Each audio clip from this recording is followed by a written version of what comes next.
cada una de las señales del cable de los departamentos tenemos una señal repitiendo esta frecuencia de Jesús va Castinero de Nicaragua. Hoy es un día muy bonito, 1 de mayo, un día feriado aquí en el país, celebramos el Día Internacional de los Trabajadores y también tenemos un tiempo para conversar esta mañana con un buen amigo. Recuerde la promesa del Señor, son promesas que se cumplen cada día en su santo, en todo alrededor del mundo. Y una de esas promesas dice en el Salmo 27:13, hubiera yo desmayado si no creyese que veré la bondad de Jehová en la tierra de los vivientes. Aliéntese y esfuérzate en tu corazón, sí, espera al Señor. Es una buena promesa para que podamos tomar aliento este día, no importa la circunstancia que tengamos, no importa los problemas que nos rodean, no importa qué desafío tengamos para afrontar este día, lo que importa es que tenemos esa promesa del Señor que está escrita en la palabra de Dios y la podemos hacer nuestra esta mañana. Estiremos nuestros brazos, respiremos profundo, respiremos ese aire puro de nuestra ciudad aquí en el país y démosle gracias al Señor por sus nuevas misericordias, por todas sus bondades, por su fidelidad que es grande, más grande que los cielos, y disfrutemos pues este día 1 de mayo. Hoy tendremos una bonita conversación amena con un buen amigo. En el siguiente segmento se los presento. Vamos a una pequeña pausa y luego regresamos. Recuerden que está en la revista Jesús TV Nicaragua y es un día de bendición. Hay que gozarse porque este día lo hizo el Señor.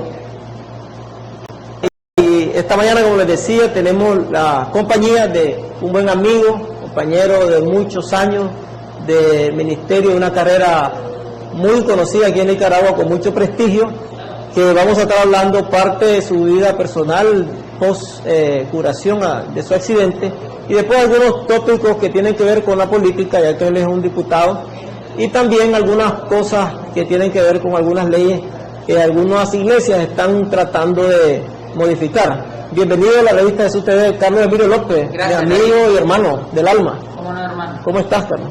Contento, agradecido infinitamente con Dios por sus misericordias que nuevas son cada mañana. Sí es. Agradecido por su poder que es ilimitado. He presenciado en estos 11 meses después del accidente cómo Él restaura los huesos, Así. como en el valle de los huesos huesos secos, precisamente el libro de Ezequiel, del profeta. Sí. Vos sabés que tuve un accidente, la ciudadanía sabe que fue un accidente bien dramático, el accidente quedó totalmente destruido, tuve múltiples fracturas, politraumatismo, lesiones en los órganos, pero gracias al Señor Él ha restaurado mis órganos, mis huesos y estamos aquí. Todavía nos queda un milagro pendiente, que es lograr la recuperación, la movilidad total de la pierna izquierda y de la rodilla. Ahora, pero Carlos, bien, en ese proceso estamos. Qué bueno, damos gracias al Señor porque ha sido una bendición tener tu recuperación y sé que mucha gente en Nicaragua, y vos lo sabés, te han brindado ese afecto y han orado y han pedido al Señor de todas las tendencias católicas, evangélicas, no católicos, no evangélicos, que han estado contigo en tus oraciones, y vos lo ves cada día en tu Facebook, en las redes sociales y en tu correo electrónico, porque la gente ha estado acompañándote en este tiempo de oración. Como ya la gente te conoce, Carlos, y saben de dónde viene y cómo ha sido Carlos Emilio todo este tiempo, el Carlos Emilio antes del accidente era otro al Carlos Emilio después del accidente. ¿Qué pasaba antes del accidente? ¿Y te ha servido el accidente para reflexionar, para reajustar cosas, para redimensionar cosas? Como dicen los bancos, hay que hacer una reingeniería cerebral ahí para ver qué ha pasado con Carlos Emilio antes del accidente y después del accidente. No, yo agradezco a todos los cristianos que formaron cadenas de oración, que estuvieron pendientes de este servidor, las celebraciones espirituales que se realizaron, las intercesiones para que el Señor pusiera su mano y que el Señor ha escuchado todas esas oraciones. Yo agradezco al pueblo cristiano de Nicaragua por su acompañamiento, por sus bendiciones, por el cariño expresado en todo este proceso de sanación. Efectivamente, David, esta situación ha sido una oportunidad para acercarme más a Dios, para renovar mi compromiso con Dios, para renovar mis votos, para para creer firmemente que Dios tiene un propósito en todo lo que hace. Dice la Biblia que todas las cosas ayudan a bien a los que aman a Dios. Claro. Y este accidente en donde estuve 6 meses en el hospital, primero estuve 5 meses en Cuba y luego 1 mes más. Esos 6 meses fueron tiempos de oración, tiempos de meditación, de reflexión, de lectura de la palabra de Dios. Un momento para elevar la voz como el rey David, con corazón contrito y humillado. Y ese corazón Dios no lo desprecia. Nunca. Entonces, en ese momento de recogimiento espiritual, pues hemos recibido del Espíritu todo un proceso de transformación de pensamientos, de actitudes, de acercamiento más al Padre Eterno, de búsqueda de su voluntad, de acercamiento más a la familia, toda una revalorización de la vida, de lo que es importante en la vida y de lo que no es importante, de cambiar prioridades, de jerarquizar lo que tiene significado y lo que no tiene trascendencia. Entonces en eso estamos y bueno, agradecidos con Dios por todo eso. Ahora, Carlos, antes del accidente había una carrera, podemos decir así, entre comillas, desenfrenada de Carlos Emilio, metido en muchas cosas. Carlos Emilio, de una reunión a otra, de una situación a otra, de una gestión a otra. Carlos, el diputado, no solamente como dicen en el curul de diputados, sino haciendo múltiples oficios en la asamblea, atendiendo una gran cantidad de gente, tomando en cuenta una gran cantidad de necesidades y tramitando, pues haciendo un factor de trámite para los más desposeídos. Entonces esa vida agitada que llevaba Carlos Emilio, de repente con el accidente es un freno en seco. Y psicológicamente, ¿cómo fue soportar ese freno, Carlos? Porque a veces uno quiere frenar, pero no puede, tiene mucho compromiso, pero de repente la naturaleza y Dios y todas las circunstancias te frenan. Y psicológicamente, ¿cómo amortizar ese golpe de un hombre que tiene 25 horas de trabajo? David, toda mi vida he tenido una dinámica muy intensa. Muy fuerte. Desde adolescente. Sí. Y esa dinámica de trabajo, de servicio a la comunidad, Dios me ha puesto en distintas responsabilidades a temprana edad. Sí. Fui en mis tiempos mozos dirigente nacional de la Pastoral Juvenil del CEPAC. Sí. Fui parte del equipo fundador de la Asociación Cristiana de Jóvenes en Nicaragua, que es una organización de carácter mundial. AJC. La ACJ. ACJ, sí. Tiene la misma magnitud que la Cruz Roja y los Scouts. La ACJ, la Asociación Cristiana de Jóvenes, los Scouts y la Cruz Roja son las 3 organizaciones más grandes del mundo. Y yo abrí el capítulo de Nicaragua junto con otros hermanos. Ahí está funcionando todavía. Es una organización que se dedica a promover el desarrollo de la comunidad en las comunidades más pobres de Nicaragua. Fui parte del equipo nacional, director de programas de esa organización por 5 años. Fui presidente del Consejo de Juventud de Nicaragua.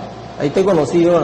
Que es una red de organizaciones sociales que promueven una cultura de paz entre los jóvenes, una cultura de entendimiento y que promueven políticas y programas a favor de las nuevas generaciones. Fui ejecutivo de la coordinadora de ONGs que trabajan por la niñez y la adolescencia, que es conocida en sus siglas como CODENI. Y producto de esa labor de 10 años intensivas de trabajo, fui nombrado como procurador de la niñez, que fue el espacio en donde la gente me conoció más públicamente. Claro. En las otras responsabilidades me conocían los movimientos, las redes sociales, las comunidades, y ya como procurador de la niñez y la adolescencia, pues me conoció la opinión pública nacional, los estratos diversos de nuestra nación, la institucionalidad pública. Estuve 6 años como procurador de la niñez y la adolescencia. Después asumí el rol de ser asesor de organismos internacionales y estuve acompañando proyectos de UNICEF, de la Organización Panamericana de la Salud y otros organismos internacionales. El padre Miguel de Escoto, cuando estuvo como presidente de la Asamblea General de las Naciones Unidas, me llamó para que fuese parte de su equipo asesor y estuve un año en Nueva York, en Naciones Unidas, trabajando con él, representando a Nicaragua en esa responsabilidad de carácter planetario. Regresé y vine a ser asesor del presidente en temas sociales, principalmente el presidente Daniel Ortega, principalmente en temas de niñez y adolescencia. Y diputado. Y ahora, diputado, hace un año y unos meses, diputado en la Asamblea Nacional. Fíjate que nunca en mi vida había tomado vacaciones. Nunca. Ahora, vamos a hablar de las vacaciones porque yo quiero que llevemos al público, que el televidente, a pensar en que hay que tener un tiempo para uno mismo y para la familia. Solo que vamos a ir a una pequeña pausa y vamos a regresar porque me interesa dar ese giro en la conversación sobre cómo un hombre que ha estado ya meses en reposo puede darnos una charla acerca de que hay que tomarse tiempo a pesar de todos los compromisos que tengamos. Vamos a una pequeña pausa y regresamos en esta interesante conversación con nuestro amado compañero de milicia, Carlos Emilio López Hurtado.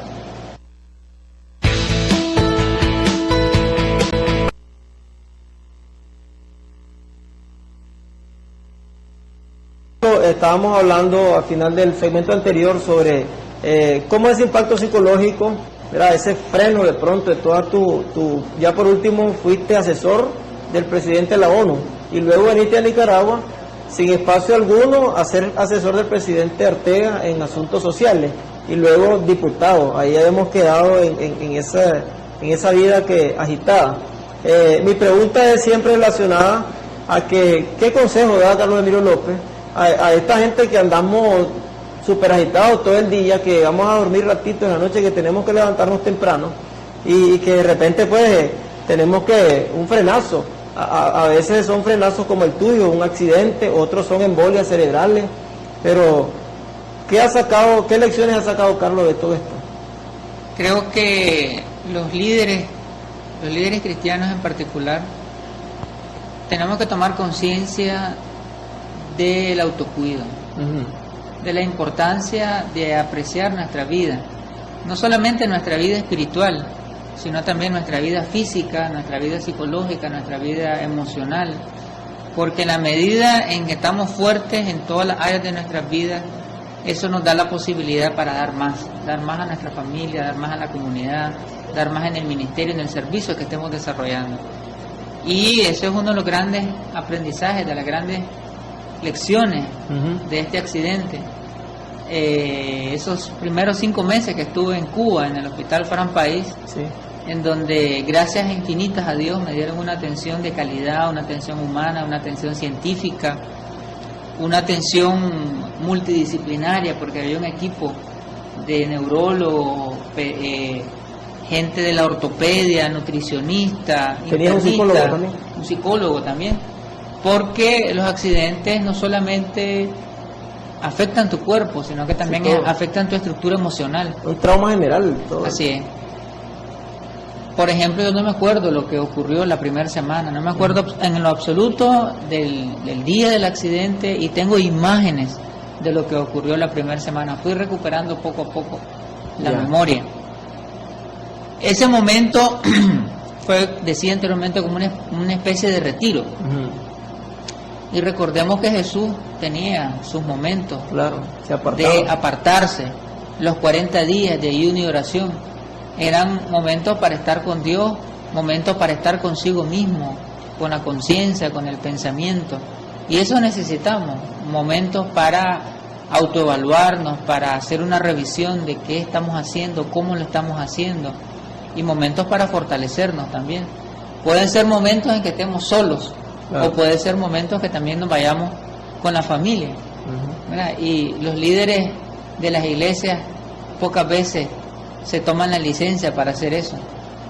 Recordemos que en el Antiguo Testamento estaba la figura del jubileo, que era un tiempo para liberar, para el descanso, sí, inclusive para que la tierra misma descansara, para que los trabajadores descansaran, para liberar a los esclavos. Entonces necesitamos los líderes un tiempo de jubileo para tomar fuerzas, nuevos bríos, nuevas energías y seguir adelante en nuestra labor de servicio. Ahora, parece que de repente nosotros creemos, Carlos, que somos tan indispensables que no podemos dejar de hacer cosas, ¿verdad? Y cuando pasan estos momentos, entonces sí nos damos cuenta que podemos dejar de hacer todas las cosas. Y hay un momento en que, por ejemplo, tu aislamiento, por decirlo así, médico en Cuba, los 5 meses, Fue difícil para vos, un hombre que desde chavalo anda en el trajín diario. Pero ¿qué puedes decirle a esos pastores, líderes y líderes sociales, gente que nos está viendo, que no meramente trabajan en el ministerio, pero que sí trabajan en labor social o en labor, en otras labores más fuertes y cotidianas, como aquel gerente, aquella persona que tiene su tramo en el mercado, que no descansan, que llegan rendidos y se levantan rendidos? Es una situación bien difícil. ¿Cuál es el consejo de Carlos Emilio para, además de tomar conciencia en el retiro, cómo reorganizar la vida? Fíjate de que yo era muy radical en cuanto al horario de trabajo. No tenía horario de finalizar la jornada diaria, no tenía limitaciones para trabajar fines de semana, para trabajar en tiempo de vacaciones, para trabajar días feriados. Y a veces hasta sentía culpabilidad si en determinados momentos libres, días libres, no estaba haciendo alguna actividad laboral. Pero es un error tener esa concepción, porque en la medida en que uno toma su tiempo para descansar, cuando regresás tenés un nivel de productividad mayor. Y mi recomendación a los líderes de las iglesias, a los líderes sociales, empresariales, de diferentes ámbitos, es que se vayan al mar, se vayan al bosque, se vayan al río, se vayan a desconectarse, a tener comunicación con la naturaleza, a tener comunicación con la familia, a hablar con uno mismo, a hablar con su conciencia. Y en la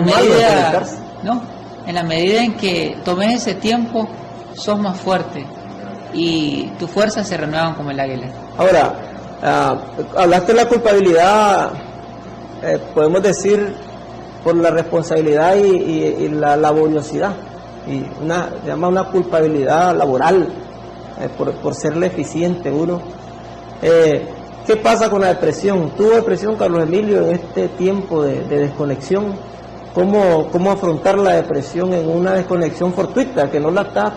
No es lo mismo planificar un mes, me desconecto, tal mes voy a ir a Costa Rica, voy a visitar familia, voy a hacer esto, y planifico mis vacaciones, pero cuando no está planificada, me imagino que hay una especie de depresión que entra, porque somos seres humanos y somos seres psicosomáticos, pues nos programamos para tener hasta ciertas dolencias.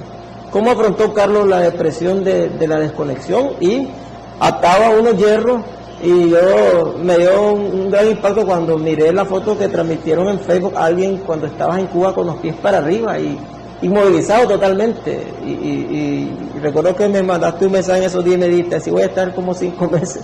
Entonces fue una situación que yo dije, Carlos va a entrar en una depresión seria. ¿Cómo venció Carlos la depresión? Ha sido una situación dura, porque los primeros 2 meses, David, ni siquiera me podía mover de la cama. Sí. O sea, en la cama me bañaban, me daban de comer, no tenía la fuerza, las energías, ni la capacidad física para mover los brazos. Es decir, era una situación de impacto tal en todo mi cuerpo que estaba inmovilizado. Al 3er mes empecé a tener los primeros movimientos. Y la afectación de que te estén dando de comer, la afectación de que estás dependiendo de otras personas, todo eso te toca tus emociones, toca tus pensamientos, toca tu autoestima. Sin embargo, yo vi eso como una oportunidad, ¿ya? Y como te decía, dediqué mucho tiempo a la oración y dediqué mucho tiempo a tomar fuerza, a meditar en los salmos, a meditar en lo que dice el Salmo 103. Él sana toda tu dolencia, Él rescata del hoyo tu vida, Él hace que te rejuvenezca como el águila. Entonces, todo un proceso de regeneración espiritual, no solamente de regeneración de los tendones, de los huesos, porque estaba totalmente destruida gran parte de huesos de mi cuerpo. En 3 meses fui 8 veces al quirófano, y muchos de ustedes vieron muchos de la ciudadanía, vio que anduve 9 meses con unos aparatos, unos fijadores metálicos en la pierna izquierda que me atravesaban el fémur, la tibia y la rodilla. Y este último mes que estuve en Cuba, pues ya me retiraron ese fijador y ahora estamos en una terapia intensiva. Creo que la clave de superar estas situaciones difíciles es ver siempre las cosas como una oportunidad. Por muy difícil que parezcan, por mucha tribulación, verlas como una oportunidad y ver que en medio de eso que aparentemente es negativo, uno puede sacar cosas positivas. Ahora, Carlos, una preguntita más allá de lo personal y de lo... porque nosotros además tenemos una amistad muy larga, ¿verdad? Tal vez mucha gente no lo sabe, pero tenemos una amistad muy larga. Ahora yo estoy aquí como entrevistador y vos estás como entrevistado. Reorganizar, vas a la terapia, ya estás en la terapia es dolorosa. Yo pasé 2 años en terapia, recuerdo. Muy joven, pero yo para todo es el mismo dolor, pues el mismo proceso. En este tiempo de terapia, Carlos vuelve, te he visto en la asamblea, ahí aún con los hierros que tenías en tus piernas y en la incomodidad de la silla de ruedas y todo eso, vos estabas trabajando. ¿Cómo ha sido, después de la terapia, encajar en la vida privada de Carlos Emilio con un nuevo concepto, ¿verdad? Después de tanta meditación, después de tomar fuerzas y de tanta reflexión? ¿Cómo ha hecho Carlos con esa abrumadora insistencia de la población en buscarte? Porque yo he estado en reuniones con vos de 4 horas que te buscan 100 personas. A veces es bien difícil explicar a la ciudadanía las limitaciones que uno tiene, y es bien difícil explicar las limitaciones también del cargo, porque yo recibo solicitudes de todo tipo, de reparar caminos, pintar escuelas, dotar de material educativo un centro que atiende niños, becas, solicitudes de empleo, asistencia médica, reparar casas, recibir un plan techo, diferentes solicitudes que no tienen que ver con la función de un diputado, tienen que ver con la función de un concejal, de un alcalde, de un programa de gobierno, etcétera.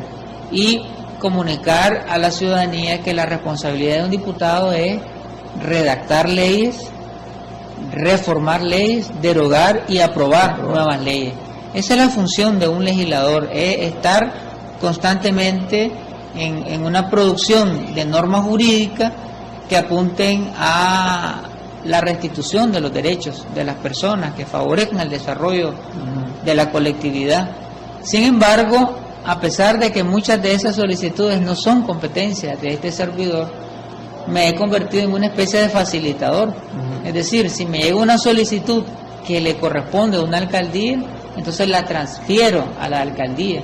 Si es una solicitud que le corresponde al ámbito judicial, tramito esa solicitud a la Defensoría Pública, por ejemplo, del Poder Judicial, y así las diversas solicitudes canalizarlas, ubicarlas, referirlas a instituciones del Estado que son las competentes para resolver esta situación. Al final el ciudadano, la ciudadana se va con una respuesta, pero también explicar a la ciudadanía que nadie puede ejercer más atribuciones que las que la ley le confiere. Claro. Y todas las instituciones estamos obligadas a cumplir las funciones para las cuales fuimos nombrados o designados en esos cargos. Así que siempre seguís trabajando al 100% desde las limitaciones que has tenido. En la próxima media hora que tengamos de conversación vamos a hablar de unos temas acerca de la ley 779, su reforma, y algunas preguntas que la población, principalmente los hermanos evangélicos, se hacen acerca de la ley de la familia, que está aprobada en parte, ¿verdad? Y que hay otras partes que se están discutiendo, pero que hay ciertas fábulas que la gente escucha, que creen que van en la ley de la familia y que no hay todavía un tema claro acerca de la ley de la familia. Pero antes de entrar a ese tema, y para aterrizar en este segmento ya de tu vida personal y todo este asunto de tu terapia, muchos amigos que te están viendo ahora y están gozosos de verte, yo te miraba más delgado, pero vos me decís que está más pesado, ¿verdad? Puede ser que porque nunca te había visto, en realidad yo nunca te había visto de barba, puede ser por eso.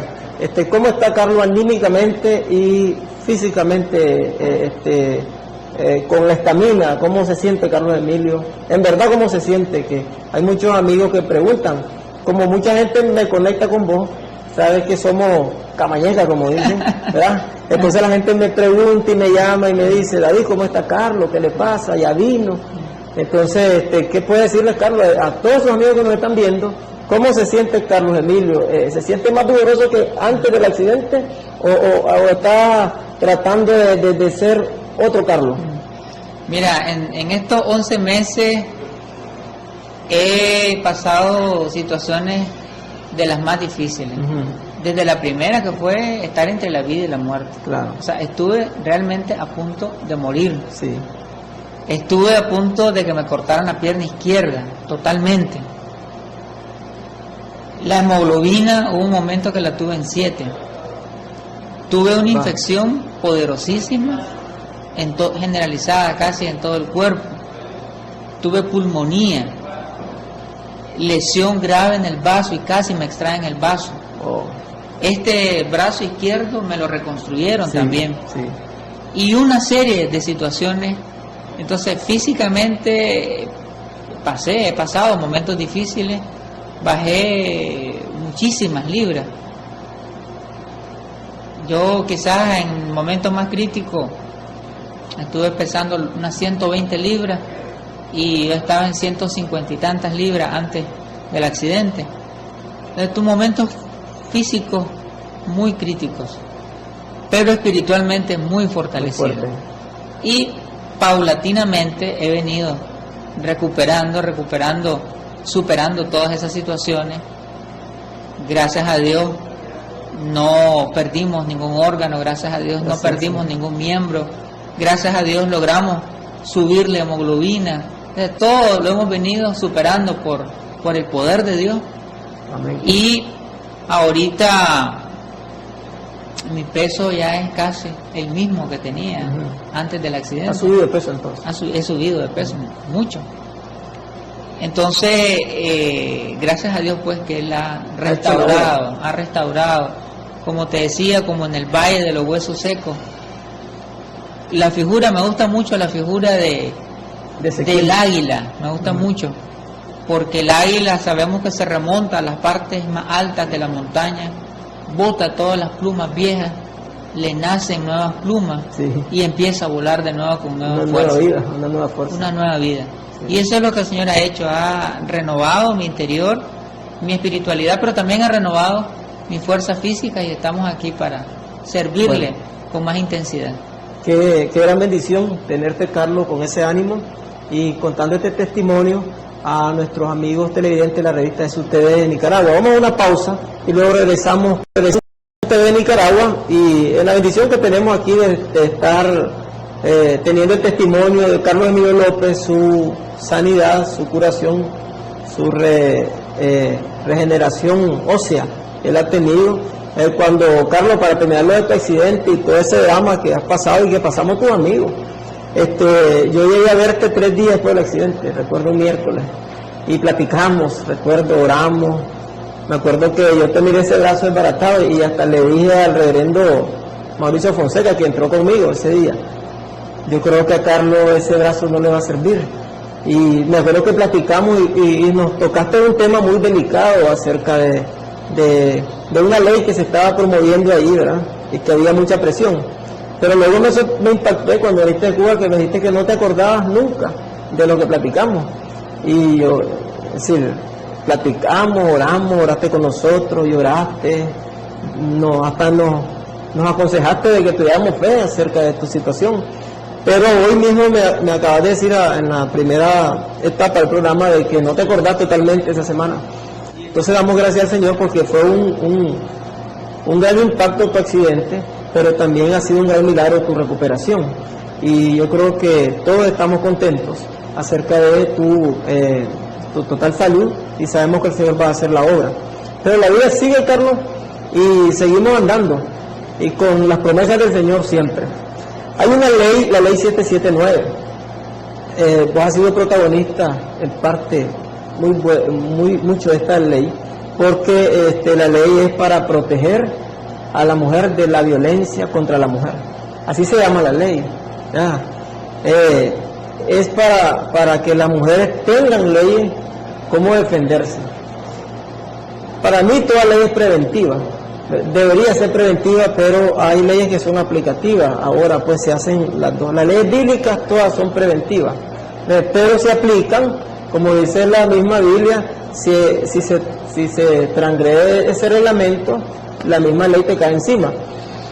Pero vinieron unos pastores de las asambleas de Dios, las iglesias de Dios y diferentes denominaciones, y ven que la ley tiene un problemita, y ellos están alegando inconstitucionalidad en dos casos. Uno, en correlación a que no nos están viendo con igualdad a los varones.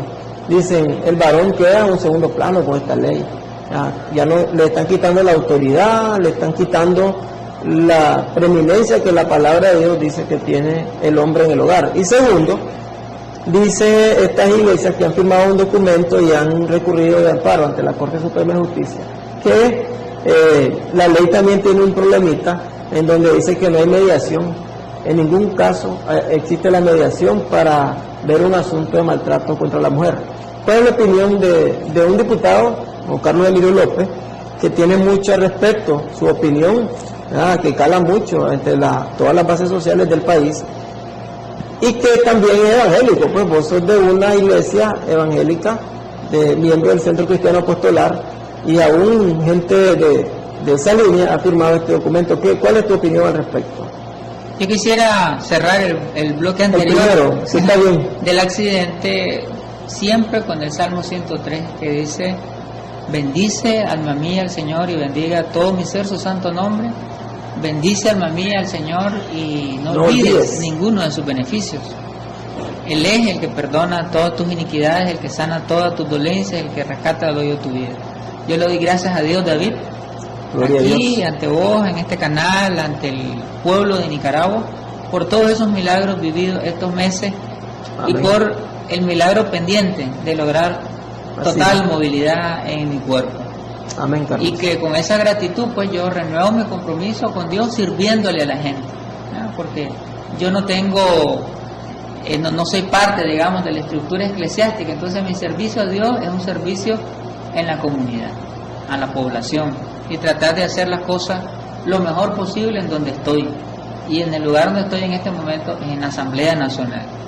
Entonces, para conectarlo ahora con tu inquietud, sí. Mira, hay un montón de mitos, de prejuicios, fábulas, le llaman vos, de ideas erróneas, de percepciones equívocas alrededor de la ley 779 o ley integral contra la violencia hacia la mujer. Una de ellas es que esta ley es contra los hombres. Esta no es una ley contra los hombres. Los hombres tenemos que estar tranquilos, porque no es una ley que persigue a los hombres, no es una ley que es como una especie de casa de brujas, que anda buscando cómo apresar a los hombres. No es una ley contra los hombres. Quienes deben de estar preocupados son los hombres que golpean a las mujeres. Quienes deben de estar preocupados son los hombres que abusan sexualmente de las niñas.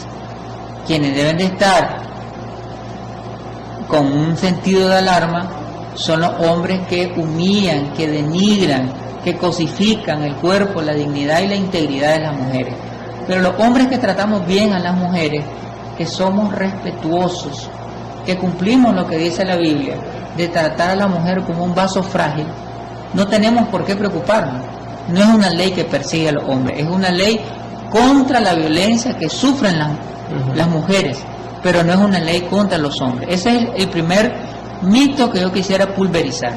Esta no es una ley contra los hombres, es una ley a favor de las mujeres, es una ley contra la violencia.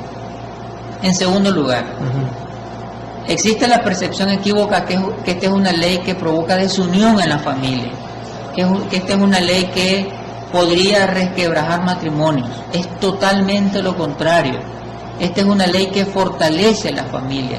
Esta es una ley que consolida los matrimonios, porque va a promover en los nicaragüenses una cultura de respeto, una cultura de establecer relaciones de pareja basadas en la ternura, en el diálogo, en la comunicación, en la convivencia pacífica, en el no grito, en el no golpe, en el buen trato, en un trato que está inspirado en lo que decía Jesús, en el amor. Claro. ¿Ya? Entonces, esta ley va a provocar que las familias se consoliden, a que las familias se unan, a que las familias se respeten, a que los adultos respeten a las niñas, a que el hombre respete a la mujer, a que el novio respete a la novia, a que el novio no le esté exigiendo la prueba de amor a la novia.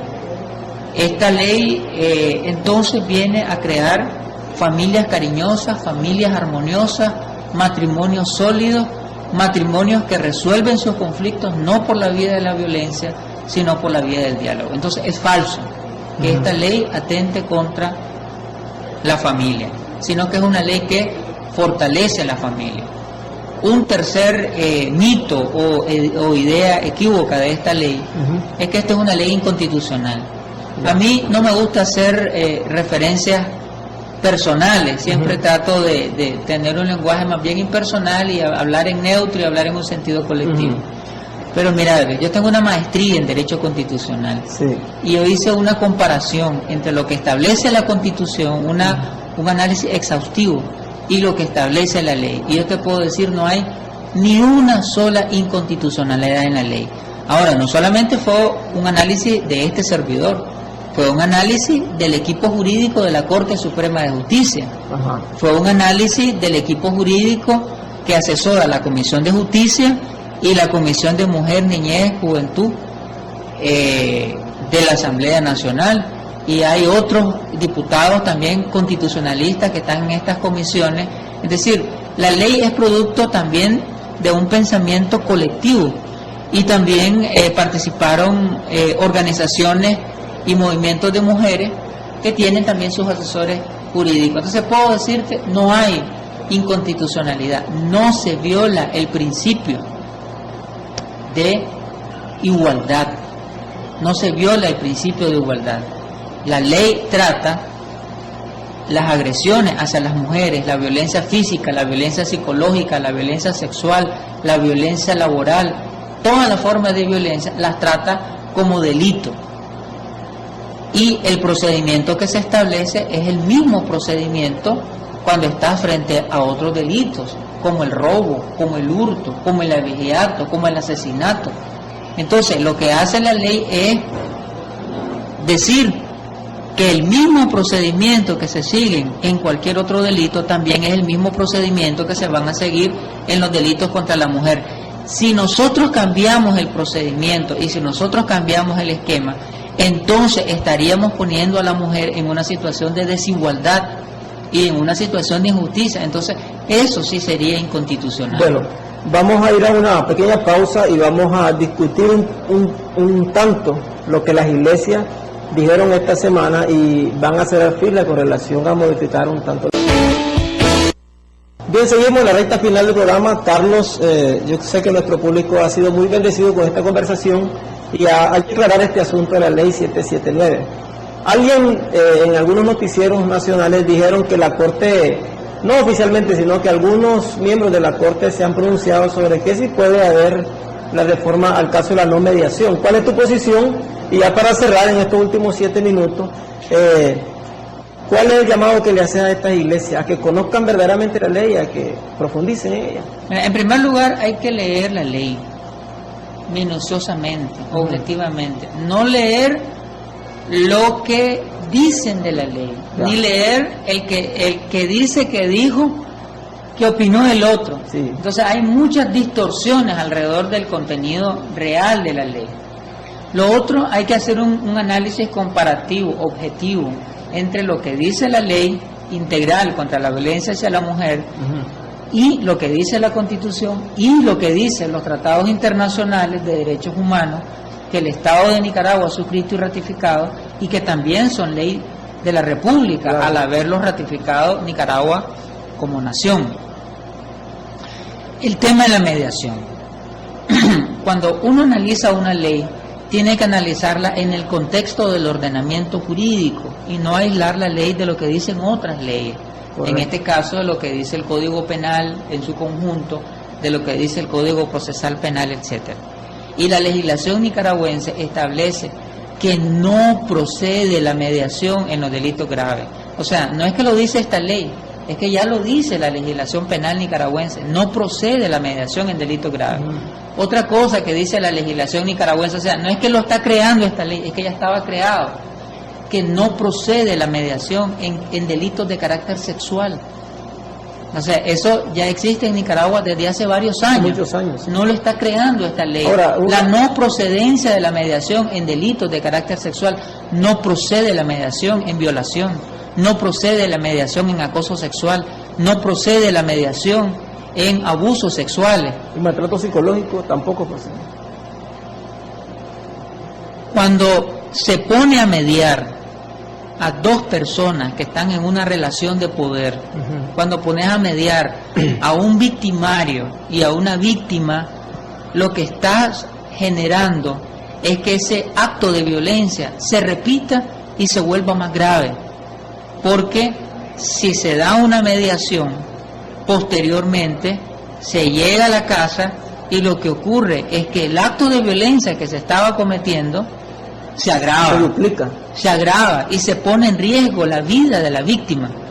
Entonces tenemos que pensarlo no solamente desde el punto de vista de lo que establece el ordenamiento jurídico, sino también tenemos que hacer un análisis psicosocial de cómo opera el agresor y cómo se desarrolla el fenómeno de la violencia intrafamiliar, todas las implicaciones, todas las connotaciones que esto tiene. Yo creo que las iglesias cristianas, la posición que deberían de tener más bien es hacer un llamado a la población masculina del país a tratar bien a las mujeres, sí. ¿Ya? Como tal y como lo enseñó Jesús, pues, claro. Bienaventurados los que aman la paz, ¿verdad? Y creo que los cristianos debemos de ser seres de paz, de no guerra, de no conflicto armado, de no violencia intrafamiliar, de no violencia comunitaria, de no violencia social. Creo que ese es el llamado que deberíamos de estar haciendo como cristianos. Ahora, otra cosa, otra idea errónea que hay, es que la ley no solamente es una ley punitiva, se llama ley integral. La ley tiene tres grandes dimensiones. Una dimensión es la dimensión preventiva, y casi nadie está hablando de eso. Una gran parte del articulado de la ley está dedicado a que la violencia, cualquier forma de violencia hacia la mujer, se debe de prevenir desde el Ministerio de Educación, desde el Ministerio de la Familia, desde los medios de comunicación, desde la escuela, desde la familia, desde todos los espacios de socialización. Se debe de prevenir la violencia. Eso es un gran ámbito.